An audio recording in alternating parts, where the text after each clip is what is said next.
Hi, and welcome to the Sit Down with Suzanne podcast. I am your host, Suzanne. This podcast was created with you in mind. Each episode is crafted with the goal of empowering you to be the best version of you. The intent is for you to realize that your only competition is yourself, and no one else has the power to determine your self worth.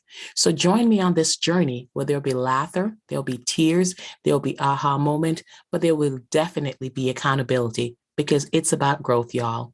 As your host, I'm a motivational speaker, I'm a minister, I'm an author, and I'm a life coach.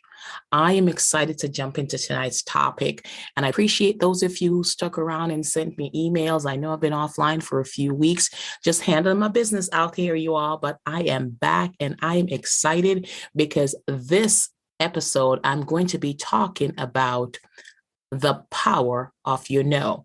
So it's titled No is a Full Sentence. And I know you professors, you grammar phobics, all you folks are going to come at me and like, no is not a complete sentence. No, it is. And for the purpose of this podcast, y'all better follow along because it is. So recently I turned down an opportunity to lead something. It was an amazing opportunity.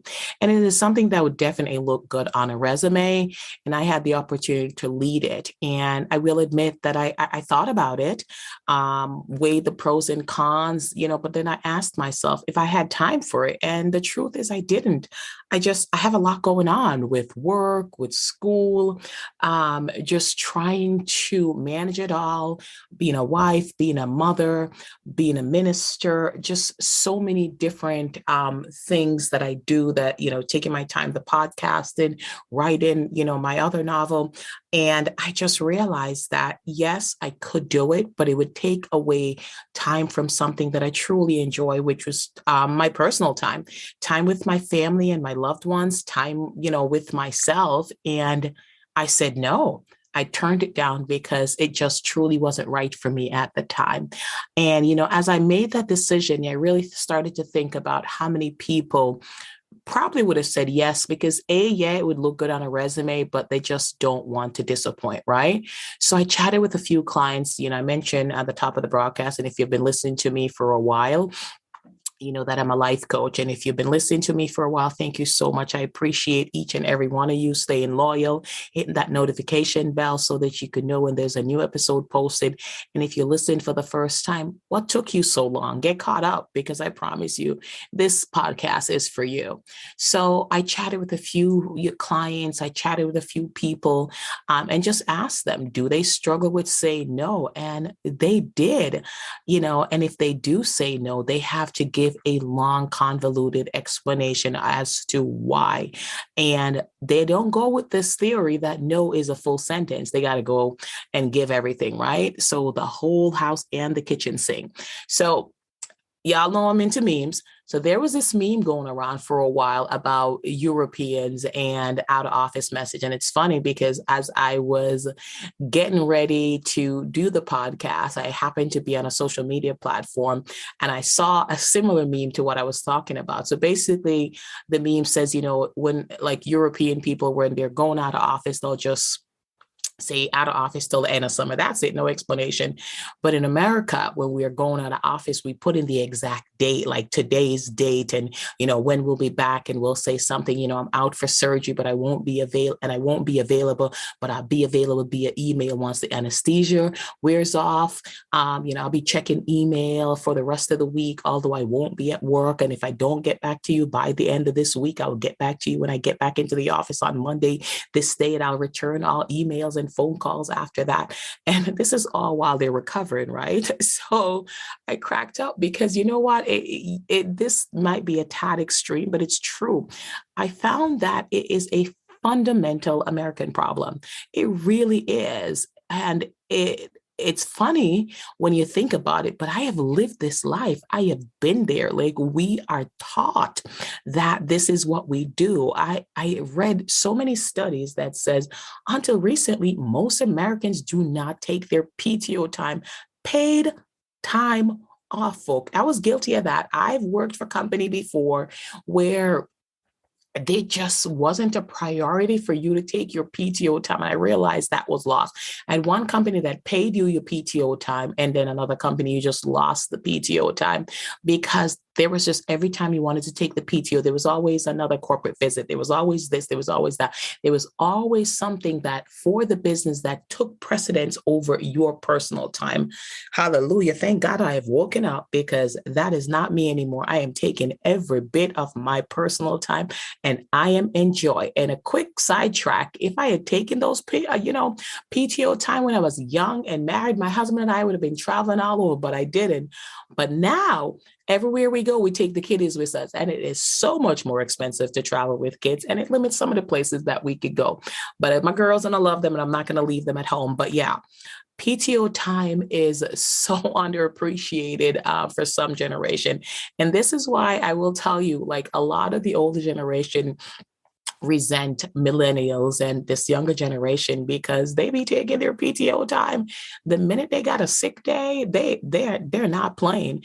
And a sick time was not something that we took. Like companies make you feel guilty when you want to take a sick time, even for something important, crucial. It's like you have to basically get a letter signed by the CEO if you want to take a sick day. I mean, to take care of your physical health, emotional health, and mental health was not even something that you mentioned back in the day. And I still see it happening these days. You know, you want to take a sick time and it's like the end of the world and you are treated differently. And there are repercussions for taking your sick time. We are so conditioned to work more, but to what? To what end? You end up getting burned out and you end up feeling overwhelmed and underappreciated, right? So I found out that over 90% of people have a hard time saying no, even to things they don't want to do, even to things that infringes on their time and honestly, their mental health. Listen, I learned how to say no, and it was a God sent thing for me because like I'm just like no, I'm straight. Like, and back in the day I could go out after work, but I'm not about that life anymore. I am tired. I appreciate coming home, sitting down on my couch, putting my feet up and relaxing after a day of being on my feet. So that's all I'm saying, y'all. So I have no problem with saying no, but I find that so many people struggle with saying no. And as I did a little further research and read a couple of articles and actually chatted with folks, I found out these are the top 3 reasons. And I'm sure that there's many more. But the top 3 reasons that I found that people, you know, say yes to things when they really want to say no. They don't want to hurt the other person's feelings. And I get it. You don't want to be mean. And, certainly this is more for the personal versus the professional, but they don't want to hurt the person's feelings. They're afraid of confrontation. They're afraid that if they say no, what's going to happen? The person's going to be hurt. The person's going to think you don't want to do anything for them. You don't want to hang out with them, things like that. And they have this overwhelming amount of guilt and they end up saying yes and end up going out and doing things they don't want to do. They end up spending money. A friend said to me the other day, they were invited to a birthday party and the person that's having the birthday party is having quite an extravagant birthday party. But there is this theme where, you could certainly, back in the day, there's so many different ways you could do birthday parties, right? But this birthday party for this individual was going to be at a very classy place and there's a special type of dress. There is, you have to pay for the food, the transportation, the hotel, and it's going to cost this person, I kid you not, about $400 to get everything, including transportation, hotel, food, just everything. And I said to this person, this is $400. I mean, you like them, but do you $400 like them? Listen, you're going to be spending $400 on a person. You better be sure you like them. And, deeper than that, even if you like them, if you can't afford it, straight up say to them, I can't afford it. Yeah, you may need to go into it a little more versus just say no and move on. But we have to get over it. We have to be able to say, no, I'm not able to do it right now. There's a myriad of reasons why you can't do it. But in the end, no works best. Just say, no, I'm good. I'm a pass. Like it's something that I'm trying. And I know my daughter cringes. My teen daughter cringes every time. It's like, nah, I'm good. I'm a pass. She's like, Mom. But I'm like, no, I'm out. I'm not doing it. My time is valuable. So we end up saying yes because we don't want to hurt somebody else's feeling. Mm-mm. Just say no. It ain't drugs, I know, but just say no because no is a complete sentence. Another reason, and this tend to lean more towards the professional side, they're afraid of saying no because they feel that it would exclude them from opportunities in the future. Listen, sometimes opportunities that are going to come your way, whether it's from volunteering, whether it's from the job that you're in, and it's a phenomenal opportunity. But at this point in your life, you're not able to do it. I think that is the time that you sit down with whoever is in charge, if it's your boss or whatever, and let them know this is an amazing opportunity. You would have loved to take advantage of it, but you have A, B, and C going on. And at this time, you wouldn't be able to give your full 100, but you certainly would like to be considered again in the future, right? Most folks are afraid of having this conversation and they end up doing it. And what happened? They just push themselves to them and they get burnt out. And, they jeopardize the relationship that they have with so many people. And, sometimes this extra assignment, this stretch assignment leads to something bigger, and sometimes it doesn't. So don't be afraid. And honestly, if your company values you and they come to you with an opportunity and you say to them, no, not at this time, and it prevents you from something in the future, then that company undervalues you, does not appreciate you, and it might be time to be updating that resume. Okay. That is what I'm saying. All right. And this is one of the top reasons I found why people say yes when they want to say no. They want to be liked. Folks just want to be liked. And they feel like if they say no, somebody won't like them. And you know what? They very well might not.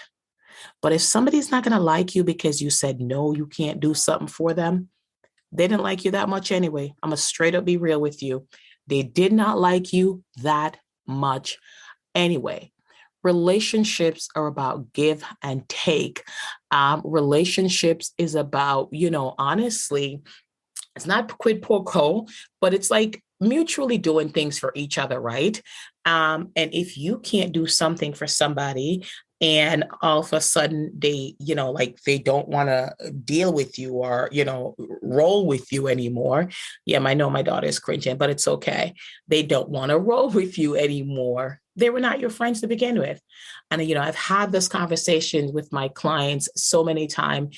It's like, every relationship, there's going to be somebody who sometimes they give more, sometimes they take more, but it should never be one-sided where you're always the one giving or you're always the one taking. And no, I have them confront. I told you it's about accountability and growth. I have them confront their own selfishness.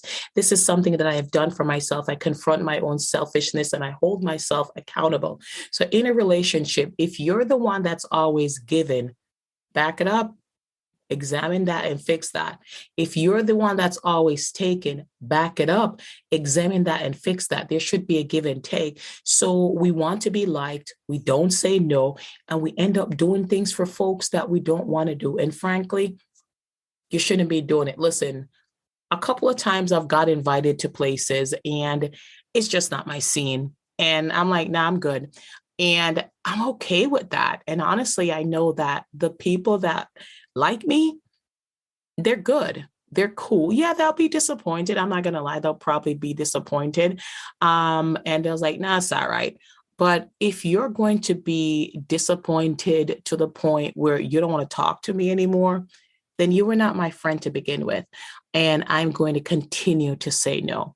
So as I do this podcast and as you're listening to this podcast, I really want you to ask yourself, am I saying yes to things that I want to say no to? And which one of these reasons am I saying, yes for when I really want to say no? Is it because I don't want to hurt somebody's feelings and I'm afraid of confrontation? Is it because I'm afraid that if I say no, it won't present itself to me in the future? Is it because I want to be liked?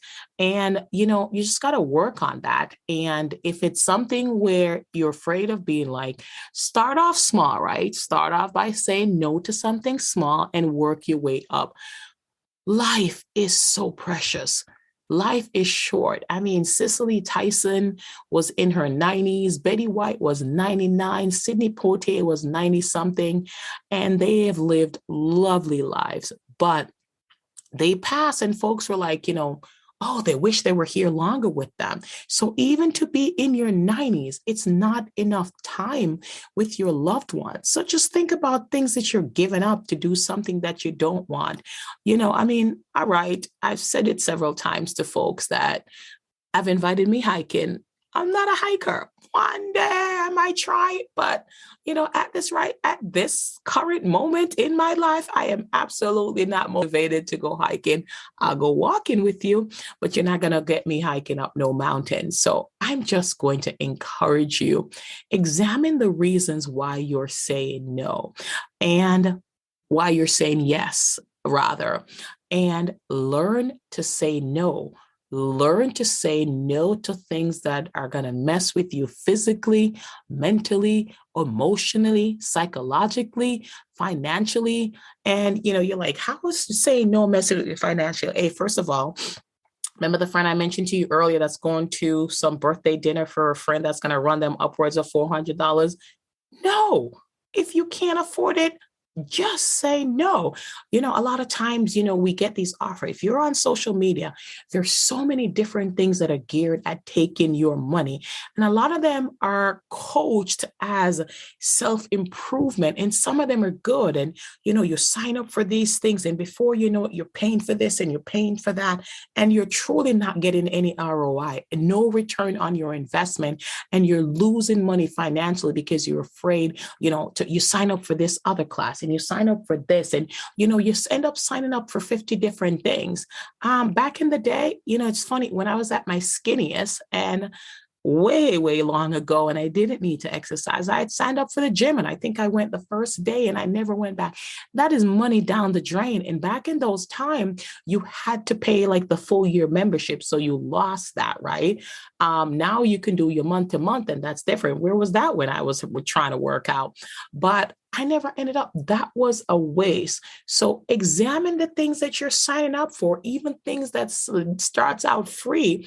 If you sign up for something and it says, free 7-day trial, free 30-day trial, make sure you set a timer for yourself. So if you haven't used that thing, get rid of it. Stop saying yes to things that you want to say no to. Practice it, practice it, practice it. If it's something you want to do, go ahead and do it. Figure out a way to do it because folks going to do what folks going to do. If they want to do it, they're going to find a way to do it. I heard a saying once that if a man wants to be with you, he's going to be with you. He's going to move heaven and earth to be with you. He's going to do what he's going to do. So when they give you all them excuses why they can't call you back, why they can't text you, all of this, nip it in the bud right there because that disrespect is going to continue on. That's not a conversation I'm going to have right now, right? But that is the truth. So learn to say no. Learn to make no a complete sentence. All right? I would love for you to hit me up and let me know how this episode has helped you. You could reach out to me at Suzanne@positivelysuzanne.com. So I hope you've enjoyed this episode. I am so glad to be back in front of y'all. I'm looking forward to the month of April. Lots of exciting things coming. So I'm looking forward to that. After you've listened to this episode, I'm going to give you all a call to action. I'm going to ask you to sign up. If you have not signed up, subscribe to the Sit Down with Suzanne podcast, which is available on Apple, on Amazon, on iHeart, on Pandora, on Spotify, on TuneIn, on Google Podcasts. There's just a plethora of places you can find it. Hit that notification button so that you could be notified every time that there's a new episode. Go ahead and write me a review. Please, I want to hear from you. Also, buy me a coffee is available. Go ahead and buy me a coffee. It's a tea for me, but we don't have that yet. So go ahead and buy me a tea so Suzanne could sip some tea while she talks to y'all. Again, just go ahead, sign up, get notified, tell your friends about it, share it, like it. I really do love to hear from you guys at Suzanne at positivelysuzanne.com. And until next time, let's just make sure your no is a complete sentence. Ta-ta.